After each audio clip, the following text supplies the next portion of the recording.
So welcome to the Instant Gaming News channel. We're going to check out all the highlights of what's been going on in the gaming world, so let's get straight into it. Google Stadia. Now, Stadia is a cloud-based gaming platform, so instead of having to buy a new console, having to buy discs, or downloading games, players can simply stream games over the internet. The service is set to launch in November with a limited edition starter pack for all early adopters. Now, not too sure what this includes, but I'm sure it will be pretty fun. Now, studios such as EA and Bethesda are going to be providing games, but big developers such as Epic Games are still missing from the lineup. Now, Stadia games will run on servers at Google data centers around the world, and video footage will be streamed to a TV. Now, whether or not there'll be any kind of lag or delay is yet to be seen, but I presume it'll work in a very similar way to the way Shadow Tech does. Now, the company says it'll give gamers over 10 teraflops of graphics processing power. Now, this is more than Xbox One and PS4 combined, so the ever-growing question of will consoles still be a thing in the years to come seems to be growing ever more. Why would you need to constantly buy a new console every few years when you could pay for a constantly upgraded service and only need an internet connection? Pokemon Sword and Shield. So the fan hype is growing absolutely huge over this game. Now, what else could Pokemon do? We've had evolutions and mega evolutions, legendary Pokemon, but what's left? How about Pokemon that just grow really, really big? Dynamax is a new thing in Pokemon Sword and Shield that pretty much makes Pokemon go supersized, and I mean to the levels where you tower over Godzilla. Now, in a regular trainer battle, Dynamax can be used once and it'll last for 3 turns before a Pokemon returns to normal size. Not too sure how I feel about this. It is a massive change, but it could be really, really fun. Now, the thing with random encounters, it's something that long-time Pokemon players will kind of understand. Standing in that forest and just walking backwards and forwards, just waiting for a rare Pokemon to appear. Now, random encounters disappeared with Pokemon Let's Go, but with Pokemon Sword and Shield, it's kind of mixing both together.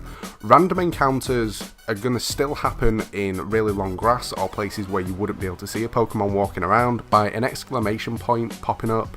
But in big open areas, there are going to be free roaming Pokemon.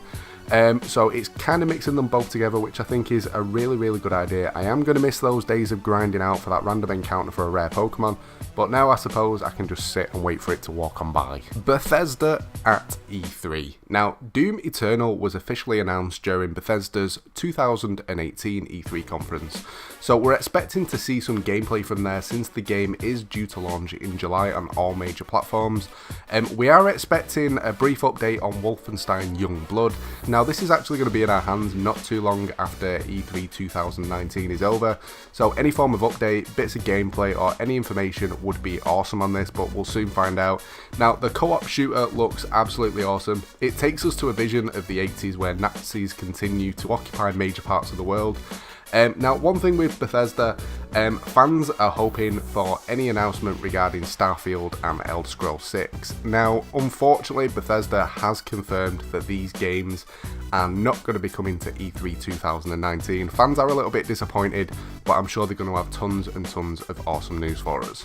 Star Wars Jedi Fallen Order. Now, this game is so anticipated that everyone is waiting for any information that they can get.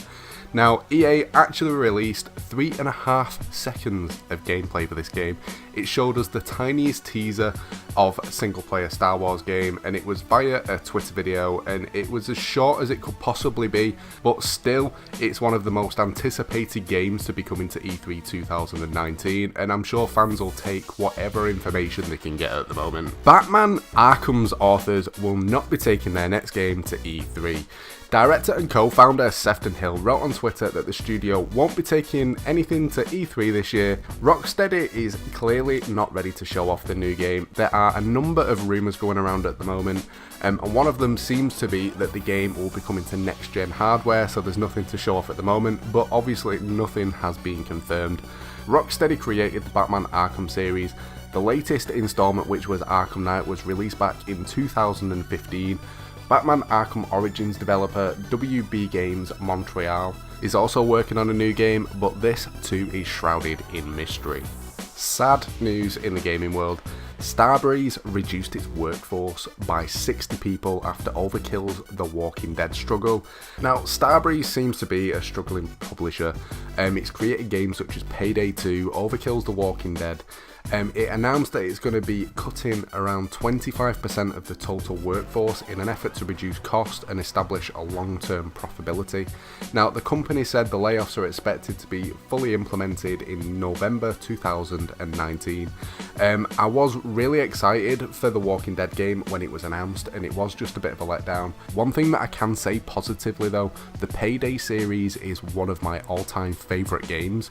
It's something that I put tons and tons of time into, and I even still play it today. So the Game Kitchen's Blasphemous has actually got itself a new publisher. They have teamed up with Team 17 to actually help them get the game released across all platforms later on this year. Now, the game does actually look pretty cool. It's an action platformer. It made tons and tons of waves over on Kickstarter. It's just had a new trailer which looks absolutely awesome. Now, I'm really excited to see what actually happens with this game. I'm looking forward to seeing some more info on it, and hopefully we won't actually have too long to wait. Baldur's Gate 3 by Larian Studios. Now, the creators of Divinity Original. Now, Baldur's Gate 3 was actually one of the first games shown off during Google Stadia's event. Now, this is the third entry to the series, and it'll be the first new full game in the series since early 2000. Now, the trailer was very sparse on details about the game's story, only with slight mention a malevolent present returning from a forgotten realm and corrupting everything. Now, I'll be honest, this isn't a title that I've actually personally seen in the past, but it looks awesome, and I'm really excited to see what happens with this. Now, obviously, it's at that time of year with E3 where we're getting loads and loads of trailers dropping, but very few bits of information until the actual event itself, and I'm really excited to see what happens this year with E3. Fable 4. So some long awaited information seemed to appear online about Fable 4 this week. Now, the game is actually set to be showed off at E3, but the leaked information seemed to show that the game is not going to be set in Albion because the lands of Aurora and Albion have actually been destroyed by a Mad King. Now, the game will have an option to be played in first and third person, as well as offering a multiplayer option, as well as a really in-depth character creation tool. Now, this is one thing that's appearing in tons of games at the moment, and I love it. When I first start up a new game, I tend to sit there for an hour actually creating a character, and I think it's amazing the customization that's going into games these days. Now, the game's also set to be in a massive open world with the opportunity to play the game as you like. Now, you can build your own towns in there, you can choose whether or not you want to actually become the hero, you can even just ignore all the quests in the game altogether. Now, this game is one that I cannot wait to personally play myself. I love massive open world titles. I tend to sit there for hours without even completing any quests, just exploring, and this is one that I can't wait to actually get my hands on. Watch Dogs Legion. The new installment is actually set to be based in London, the UK. Now, so many people are hyped for this game simply just because of the location. When GTA 5 was revealed, everyone was hoping that we were going to get the classic GTA London. We haven't had a GTA game set in London since like the PS1 days.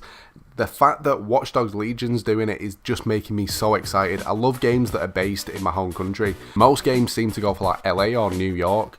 The fact that you can roam around London, I think is awesome. Now, the game's reportedly due to be set in post-Brexit London, making it the first game in the series to actually be outside of the US. Previous installments took place in Chicago and San Francisco, but apart from the new location, the massive shift seems to be the ability to take control of non-player characters in the world. Every individual that you meet in the open world has a full set of animations, voiceover, character traits and visuals that are generated and guided by gameplay systems. Now, if you've never played Watch Dogs before, the game is a massive open world where everything can be hacked. The guy's got a cell phone where you can hack into cameras, traffic lights, bollards that pop out of the floor, so if you're in a police chase, simply by looking back and pressing one button, they raise out the ground that blocks the path for the police, causing them to crash. You can have so much fun just exploring in the game. It's gonna be amazing.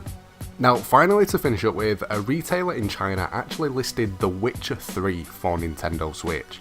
Now, this is a massive title. It was one of the best games to ever release. Now the list actually showed full box art and even a special edition console. Now when contacted, developer CD Projekt refused to actually comment on the rumour, so they didn't rule it out. Of course, the biggest question is whether or not the Nintendo Switch could actually run a game that struggled to run on a regular PS4 and Xbox One hardware. Now I'm excited to see what else actually happens at Nintendo's E3 Direct conference. This takes place on June the 11th at 5 PM UK time. But that's pretty much it for this one, guys. I hope you've enjoyed the video. If you have, a like would be awesome. Don't forget to subscribe as well if you're new to the channel. But thanks for watching, and I'll catch you next time.